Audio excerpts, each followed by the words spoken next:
Сәлем достар, мен сіздерге бүгін алманың пайдасы туралы айтатын боламын. Ең алдымен менің каналыма тіркеліп лайк басып кетіңіздер.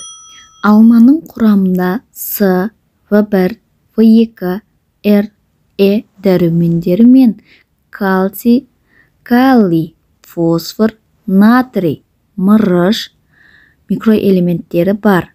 Алмадағы темір қан айналым жүйесіне өте қажет. Жапония халықтары алма жеп арықтау мүмкін екенін дәлелдеп отыр. Ол үшін уақытылы тұтынып жеп отыру керек. Алма жесе іш қатуының алдын алады. Алмадағы темір қан айналым жүйесіне өте қажет. Алма бауыр, бүйрек, асқазан, ішек жолдарының жұмыстарын жақсартады.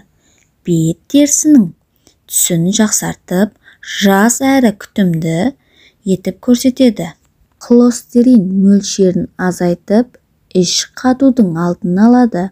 Иммундық жүйені нығайтады. Алманың қышқылы тістің эмалын қатты әсер етеді, яғни оны жұқартып, тісті сезімтал етіп шығарады. Алма жапырағын демдеген шайды ешқашан көп мөлшерде ішпегеніңіз жөн. Алманың денсаулыққа пайдасы зор. Ең бастысы, алма темірге бай. Достар, алманың қабығының өзінде қаншама витаминдер бар. Емге де қолдануға болады. Жөтел жазылмаса, суықтан ауырған кезде дәрі қабылдап, ем жасаймыз. Кей кезде дәрі біткенімен жөтел жазылмайды. Осы кезде алманың қабығының көмегіне жүгінеміз.